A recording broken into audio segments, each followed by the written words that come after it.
До 10 января рабочая группа разработает план действий на 2 года, который будет носить пилотный характер, отметил доктор-хабилитат исторических наук, начальник службы политик в области межэтнических отношений Иван Думиника. Будет иметь характер пилотного этапа и будет утвержден приказом министра образования и исследования. В указанный период предполагается именно апробация тех, которые меры мы будем предлагать, их поэтапное внедрение, а также мониторинг и оценка эффективности с целью выявления сильных сторон, рисков и необходимости корректировок задачи, план, который мы поставим перед собой. В случае успешной апробации национальная программа будет утверждена на уровне правительства сроком на 5 лет. Мы предлагаем период именно национальной программы 2028-2032 года, то есть 5 лет. Такую серьезную программу, которая будет на всех уровнях обеспечена через включение всех учреждений, которые мы представляем. Уже намечены общие направления и задачи, которые будут отражены в программе, сказала начальник Главного управления образования Гагаузии Наталья Кристева. Скоординировали ряд организационных мероприятий, которые будут проведены буквально в ближайшие 10-20 дней. И уже к концу января мы будем иметь первоначальный проект плана пока действий в рамках этой программы.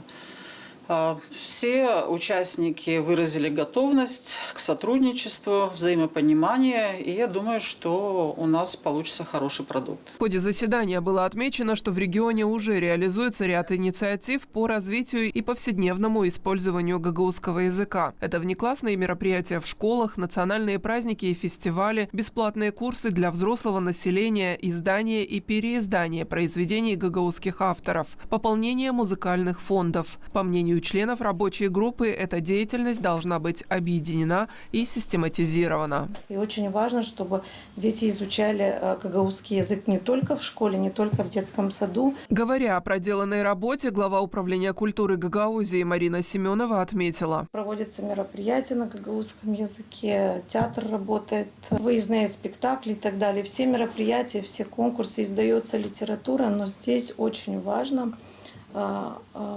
вести такую правильную пропаганду с родителями. Это очень важно. Камрадский государственный университет совместно с Министерством образования и исследований Молдовы провел курсы повышения квалификации для педагогов гагаузского языка. Эта работа будет продолжена, сообщила заведующая кафедрой гагаузской филологии Камрадского государственного университета Галина Мутав. Было решено разработать новый план. Теперь уже для учителей гагаузского языка и литературы для гимназии лицейского звена.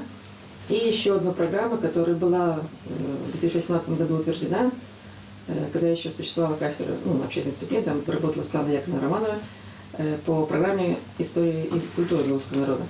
Было сказано и о важности научного подхода к процессу развития и популяризации гагаузского языка. У нас с 2014 года действуют правила орфографии и пунктуации гагаузского языка. Да, там есть некоторые моменты, которые необходимо обсудить, может быть, некоторые внести корректировки своего рода, потому что уже с 2014 года довольно-таки, если мы говорим уже о 2026 году, то есть 12 лет апробации этих правил орфографии и пунктуации, и язык меняется, более современный становится и так далее. Но здесь надо сделать акцент на том, чтобы унифицировать правила орфографии и пунктуации гагаузского языка и унифицировать все, что издается на гагаузском языке. Следующее заседание рабочей группы состоится 29 декабря. На нем будет рассмотрен проект национальной программы по изучению, развитию и продвижению гагаузского языка. К обсуждению будет привлечен более широкий круг специалистов. В рамках заседания планируется детально обсудить основные направления реализации программы. Валентина Чубан, Вячеслав Кыса, Артем Топал, ГРТ Новости.